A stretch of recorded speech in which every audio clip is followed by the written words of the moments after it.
Hello दोस्तों, कैसे हो आप लोग। उम्मीद करता हूँ कि आप लोग सब सही होंगे। आज का जो महत्वपूर्ण टॉपिक है वो है क्लास 11 पार्ट फर्स्ट भूगोल एक विषय के रूप में। भूगोल का इम्पोर्टेंट पार्ट जो चैप्टर होता है वो है भूगोल एक विषय के रूप में। भूगोल भूगोल शब्द का नाम एक उसकी प्राथमिक स्तर पर व्याख्या करने का एक श्रेय यूनान वासियों का है। और प्रारंभ में भूगोल सामाजिक शास्त्रों का ही एक भाग था। धीरे धीरे इस विषय को विकसित यूनानी एवं रोमन कालीन विद्वानों ने योगदान दिया और भूगोलवेत्ता ने भी पूर्व मध्यकाल में भूगोल की कुछ शाखाओं का विकास किया। आपको पता होगा कि भूगोल शब्द का प्रयोग सबसे पहले इरेस्टोस्थेनीस ने किया था और ये भी इम्पोर्टेंट है। भूगोल या जियोग्राफी दो यूनानी शब्दों से मिलकर बना है, जिसका जियो का अर्थ होता है पृथ्वी और ग्राफी का अर्थ होता है लिखना या वर्णन करता है। अर्थात इसका मिला के हो गया, मतलब पूरा दोनों को मिला के सामान्य शब्दों में भूगोल वह विज्ञान है जो पृथ्वी की धरातल का वर्णन करता है। और या तो भूगोल यह भी हो सकता, भूगोल शब्द का प्रयोग सबसे पहले एरिस्टोस्थेनीज ने किया। भूगोल दो शब्दों से मिलकर बना है, जियो और ग्राफी। जियो का अर्थ है पृथ्वी और ग्राफी का अर्थ होता है वर्णन, अर्थात पृथ्वी का वर्णन भूगोल कहलाता है। आरंभ में भूगोल विषय के अंतर्गत पृथ्वी के धरातल स्थानों एवं क्षेत्रों की स्थिति तथा प्रधान भौतिक एवं सांस्कृतिक तत्वों का अध्ययन मात्र किया जाता था। परंतु धीरे धीरे भूगोल विषय के संबंधित अनेक पक्षों का विकास हुआ और सभी पक्षों का क्या हुआ, विकास हुआ।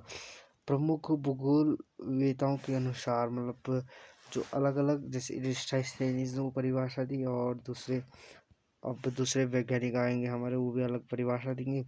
पृथ्वी का अर्थ केवल उसके धरातल तक ही सीमित नहीं है। हाँ, ये सही बात है कि पृथ्वी में तो उसके वायुमंडल की भी बात करते हैं और जल की बात करते हैं। पृथ्वी तक मतलब धरातल तक ही सीमित नहीं है, अपितु उसके अंतर्गत पृथ्वी के ऊपर ही एक पतली वायुपेटिता पृथ्वी का भीतरी भाग सम्मिलित है। वायुपेटी वायुमंडल भी सम्मिलित है। भूगोल जियोग्राफी शब्द का सर्वप्रथम प्रयोग एरिस्टोस्थेनीज ने किया और कब किया, 250 ईसा पूर्व। ये मैंने अभी कह दिया था। और वैज्ञानिक भूगोल का जनक अरस्तु को कहा जाता है। भूगोल शब्द का जनक अरस्तु को कहा जाता है और भूगोल का जनक यानी पिता हिकेटियस को कहा जाता है। और अगला है परिभाषाएं। अलग अलग विद्वानों ने अलग अलग परिभाषाएं दी हैं और टालमी के अनुसार भूगोल से आशय है विज्ञान है जो पृथ्वी की झलक स्वर्ग में दिखता है। और ये तो इम्पोर्टेंट नहीं है, मतलब ये अलग अलग उन्होंने अपनी अपनी परिभाषाएं दी हैं। और अगला है भूगोल की उत्पत्ति एवं उद्देश्य, यानी उसकी उत्पत्ति हुई कैसे, यानी उसका उद्देश्य क्या है, क्यों आया, कैसे आया और प्रकृति क्या है उसकी। भूगोल है क्या चीज। भूगोल पृथ्वी की धरातल, उसके स्वरूप, भौतिक लक्षण, राजनीतिक विभाजन, जलवायु, उत्पादन, जनसंख्या, पर्यावरण और उसकी समस्याओं आदि का अध्ययन करता है। और धरातल पर निरंतर परिवर्तन होता रहता है। वो तो आपको पता है, परिवर्तन प्रकृति का नियम है और इसे तो कोई नहीं रोक सकता है। धरातल पर पाए जाने वाले विभिन्न लक्षणों के गतिशील एवं अनेक प्रकार के जटिल संबंध पाए जाते हैं। अगला है पृथ्वी का धरातल विकासमान स्थिति तथा गतिशील है। इसी कारण भूगोल प्रकृति, उसकी परिभाषा, उद्देश्य व पाठ्य सामग्री आरंभ से लेकर आज तक परिवर्तनशील रहा है।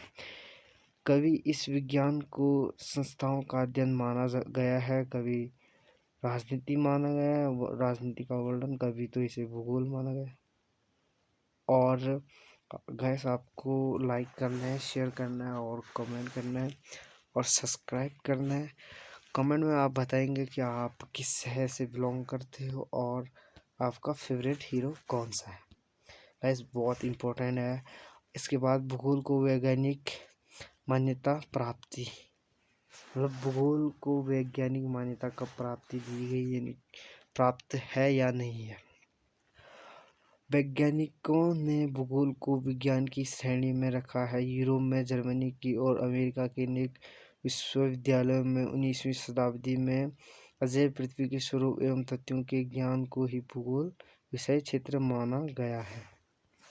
गैस और आपसे एक रिक्वेस्ट है कि आप कमेंट करके बताएं आपको सबसे अच्छा विषय कौन सा लगता है, हिंदी, इंग्लिश, अंग्रेजी, यानी भूगोल विषय ही है।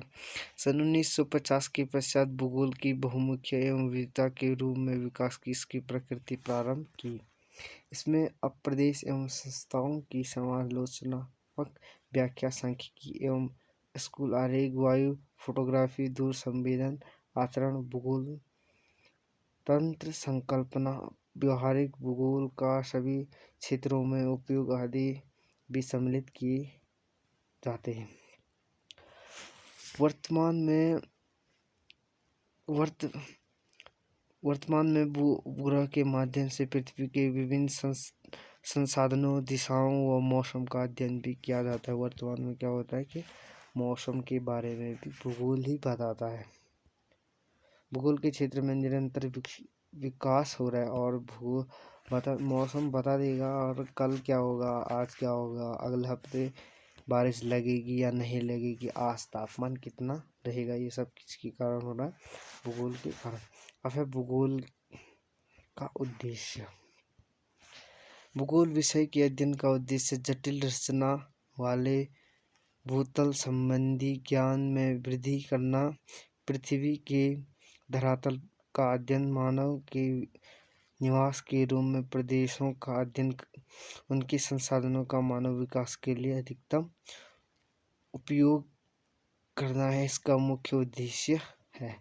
और ये है भूगोल तथा उसका अन्य विषयों से संबंध। भूगोल और उसका अन्य विषयों से संबंध, जैसे अगर कहीं आ जाता, अगर किसी क्वेश्चन पेपर अगर किसी एग्ज़ाम में, तो आप लिख लेंगे इसको।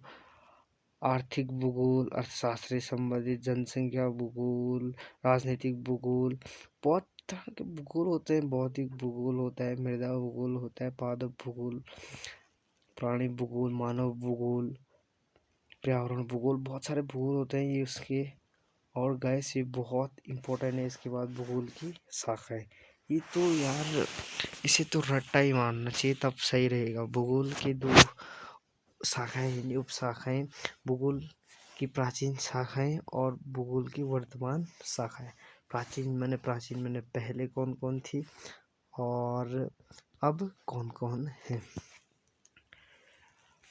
और गैस देखिए, पहले जो आपका प्राचीन में था खगोलीय भूगोल, और उसके बाद है यात्रा भूगोल, संसाधन भूगोल, और गैस उसके बाद है आपका संसाधन भूगोल, मानचित्रात्मक गणितज्ञ भूगोल, और अब है आपका भूगोल की वर्तमान शाखा है भौतिक भूगोल और मानव भूगोल। भौतिक भूगोल में आ गया गणितीय भूगोल, स्थलाकृति भूगोल, समुद्र विज्ञान, जलवायु विज्ञान, ऋतु विज्ञान, बहुत प्रकार के भूगोल हैं, जैव भूगोल, मृदा भूगोल। और आपका मानव भूगोल में है सांस्कृतिक, राजनीतिक, आर्थिक, जनसंख्या, ऐतिहासिक, प्रादेशिक, बहुत प्रकार के भूगोल होते हैं। और अब जीव भूगोल, और एक होता है जीव भूगोल।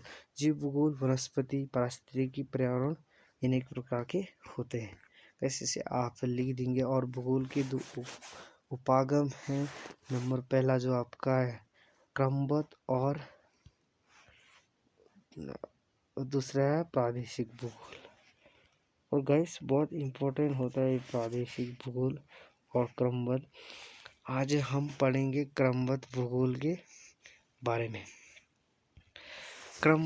क्रमबद्ध भूगोल का वही उपागम है जो सामान्य भूगोल का होता है। यह उपागम एक जर्मन भूगोलवेत्ता अल्फ्रेड अलेक्जेंडर फान हम्बोल्ट ने 1779 से 1859 द्वारा परिवर्तन किया गया। क्रमबद्ध उपागम को प्रकरण रीति भी कहते हैं। इसमें भूगोल के विभिन्न तत्वों का अलग अलग अध्ययन किया जाता है। जैसे एक राज्य है, उसमें चावल के बारे में भी बात करेंगे, गेहूं की, सभी चीज़ के मतलब वहाँ की जनसंख्या के मतलब उस राज्य में सभी के बारे में बात करेंगे। वही क्या हुआ आपका क्रम भूगोल। इस प्रकार के माध्यम से भू-आकृतियाँ, जलवायु, मिट्टियाँ, वनस्पति, वहाँ की वनस्पति के बारे में, जलवायु के बारे में, मिट्टियाँ के बारे में, वनस्पतियों के बारे में बात करेंगे। वो आप क्या क्रमबद्ध। उदाहरण, विश्व में ताप, जलवायु, वनस्पति आदि का वितरण बताए जाने वाले दिन को इसके अंतर्गत माना गया है। गाइस वीडियो बहुत लंबी हो जा रही है और नेक्स्ट पार्ट में हम पढ़ेंगे प्रादेशिक भूगोल। थैंक यू दोस्तों, आप वाचिंग फॉर वीडियो देखने के लिए थैंक यू। और आप चैनल को सब्सक्राइब करें, लाइक करें और बेल आइकन को प्रेस करें। धन्यवाद। और आप कमेंट करके बताएं कि आपका फेवरेट हीरो कौन सा है। धन्यवाद।